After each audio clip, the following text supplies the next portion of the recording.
Hello and welcome to mobileYouth TV. Very privileged today because we're joined by a special guest all the way from Tokyo, Japan. We're going to be talking about mobile social media in the Japanese market, and to do this I'm with Kei Simada from Infinita. Kei, how are you doing? Hey, I'm great. Thank you for having me, Graham. Excellent. Obviously we know a lot about the Japanese market in terms of how advanced it is, and I think when people think of mobile social media in Japan they think of Mixi. And that was 3 or 4 years ago that people really became aware of this service. I mean, where are we now? I mean, have we moved on? Is it developed? Or has Mixi sort of done a Facebook and really just dominated and taken over the mobile social media scene? Well, basically, the overall big picture hasn't really changed that much in the past few years. It's always been Mixi, mobileYouth, and Gree, which are the three largest social networking services in Japan, sort of like driving social media. As you all know, it's very mobile-centric, so everybody's peering into their mobile phones and getting a bite of what people are doing around them. The components of social networking service has been largely influenced by what's happening on Facebook, meaning like social gaming is sort of like taking a toll here in Japan too. We are, in that respect, like everybody else. You know, we're into games, and we're into games that connect each other. Something that's really substantial about the social networking services in Japan is, I think, the amount of traction that they get in comparison to the Western counterparts, I think. Mixi has the least page views per month, but still rakes up about like 35 billion. And mobileYouth is, I think, ahead of the curve right now. They've exceeded the total revenue of fiscal year 2009 in just one quarter in this year. And that is due to their social gaming platform that they introduced in January. They probably clock at 90 billion page views per month, if I'm not mistaken. Now, just to give you a comparison of PC versus mobile page views, we're seeing about 280 billion to 300 billion page views on mobile right now per month. In comparison, PC is dwindling around 220, 230 billion. Pretty funny, you know, it didn't happen just today, yesterday. It happened back in December of 2008. This was a slide that Namba-san, the CEO of DNA, which runs mobileYouth, recently showed off at one of her conferences. And you can see that mobile is sort of like your go-to media here in Japan, and it's driven by social networking services. Yeah, and just one more to add before I bore anybody who's listening to this. When you compare the ARPU of these services against your sort of like competition abroad, Facebook makes about $1.50 probably per user per month. Twitter makes about a quarter. Mixi makes about, I think, $1.75, whereas Gree makes about $3.50, and mobileYouth, I think, is most successful because of their sort of like in-app purchasing and advertising schemes that are going very well. They make about like $8, just a little below $8 per user per month. So that sort of like, you know, gives you a sort of like a comparison of how well the social networking services here in Japan are performing. That's fascinating. Very good data as well. mobileYouth, which has really been around for some time. My understanding was that was a games community for some time. What was the actual step forward in introducing a social games platform? Because I always thought it was quite a social hangout, so to speak. Yes, well, mobileYouth is sort of very different from Gree, which is used as sort of like a comparison gaming-centric social networking services, in the way that they've always focused on avatars and communities, but they were very early in adopting other components to their mobile site. You basically had avatars and gaming as sort of like the bait for people to come on. But, you know, gaming, it does have a cap to, you know, how much traction you could get from games. You know, people get easily bored. So they started adding on news, weather, other components that other social networking services sites have. and they moved on to a very teenage-centric mobile gaming site into a more broader, sort of like a portal. And that diversified their user base, but still focusing very much on advertising and gaming. The gaming aspect that went social, Mixi was the first one to sort of like introduce a open platform, so they disclosed their API for independent developers back in last August of 2009.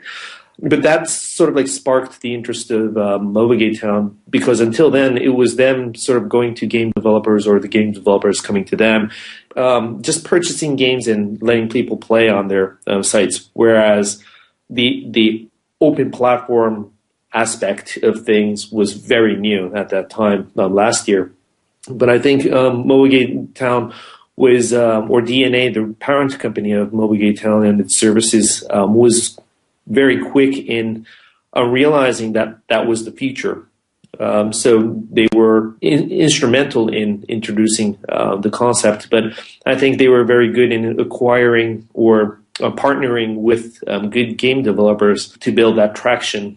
Basically, it hasn't really, sort of like shied off from, being a mobile-centric, gaming-centric mobile site, but it's just they've been building the site very broader, more robust, so that they appeal to a wider range of people. That's a great story. It's a great case study. I wonder when you're out there presenting to mobile companies in different countries, I'm sure people are really interested in the figures. I wonder, because I've encountered this myself, how you deal with the comeback that people may say, well, we're different here. We're not Japanese. We're, Japanese people love technology, etc., etc., etc. So how do you deal with that, in the sense that what they're saying is, in a way, irrelevant? Yeah, this is unique to Japan, and therefore it doesn't mean anything to me. How do you deal with that? Well, the thing is, like, if you look at innovation, what's happening on mobile phones right now, their mobile internet that everybody knows now happened in Japan from 1999. Yeah, we were the first ones to put like GPS on a phone. We put television on a phone. We put the NFC chip on the phone, and people thought we were insane, and the people thought that it was very Japan centric. We also started our own app store. Docomo started their own app store back in 2003. Those were really early on concepts, but I think Japan has built on top of those foundations, and in some ways has influenced what's happening abroad. It's just that I think due to some cultural factors, mobile did take on in Japan a little faster than the rest of the world. Now, I think the world is realizing that mobile on internet on mobile isn't a bad thing because of the introduction of the iPhone and the recent hit of Android and the other platforms. They're providing a glimpse of the future that Japan's already seen. So in that respect, I don't think Japan's any special. I think the mobile ecosystem just provided a platform where content providers and advertising promoters or developers, what have you, with the reach of instantaneous double-digit millions, because there were no device fragmentation. If you had one content, you would be able to port it very easily onto other platforms, and in some cases across carriers. Totally agree. It's yes. The age-old story, isn't it? I think mainly it's because people like to see differences, and they like to feel that they don't have to do anything, because what you're really telling them is about change, isn't it? About this is coming. And I think people like to ignore that, and the best way to ignore it is to say they're different, when deep down you look at young people in any country, they seem to have more similarities than differences. Yes, absolutely. And, I think just to add on top of that, Japan is no different from that. I have to be honest in saying that the smartphone wave has also taken taken Japan by storm. We've already seen a little over 5 million iPhones sold in Japan. These are unofficial figures because Apple and SoftBank, the carrier of the iPhone, won't disclose the figures, but we assume that they've sold over 5 million already. 5 million iPhones accounts for about like 3.5% to 4% of the total mobile subscribers here in Japan. I have never seen any other single hardware. If you take the iPhone, I'll say one single hardware, although there's three types, the 3G, 3GS, and 4. I have never seen one single hardware exceed over 1%, whereas the iPhone has penetrated, close to 4%. And that's very substantial. And Japan has also released its own Android phones. They're made in the way that they tailor to the Japanese and also the future of what can happen in the Western countries too. They have 3D displays, they have NFC incorporated into them, they have digital television, what have you, and they also put in Skype by default. That is, something that's happened. Yeah, I was in Tokyo this spring. We missed, obviously, and I met up with Nakaya-san. Yes. And that was a really good meeting, and we stayed in touch since then. He was telling me about his work with Pop Teen. Okay. And what I really liked about that story, and I'm going to use that story in the book that I'm writing, is that the Pop Teen story was really about, it wasn't necessarily the medium that made something successful, because here was a magazine. If you think about it, young people and magazines, it's like a no-go. Anywhere in the world, magazine publishers are going out of business, right? And young people, especially, are not buying magazines. But here in Japan, you've got an example of a magazine that's growing, especially with a very hard-to-reach segment. And there's young high school girls, right? Yes. And what was really interesting about Pop Teen was how they used the mobile phone to interact with the magazine in ways which wasn't just about putting the magazine on the mobile phone. They were getting young girls to submit content. The pictures they were taking were appearing in the magazine. They had all that stuff with like purikara, like the recommendations and the reviews of each machine and all this kind of stuff. I think it was amazing the way that those, almost the magazine and the mobile phone were engaged with each other. They weren't like separate medium. Absolutely. I really like the example because I think it's a model that companies should look at moving forward. I wonder, is that sort of a unique case in Japan, or are other companies getting it? And the reason why I ask is Nakaya said that mobile marketing in Japan, a lot of companies are pulling out or pulling back because they've tried it and they didn't get the results. And one of the reasons I suspect is because mobile marketing has to be part of all of marketing, not just mobile specific. What are you seeing in Japan, just out of trends, if there's anything there you want to share? I think, Ram, your conversation with Nakaya-san is, it sort of like identifies what's going on here in Japan right now. The people who have, engaged with mobile in the way that they think mobile is sort of like the way to go, those are the people who are losing money and losing subscribers.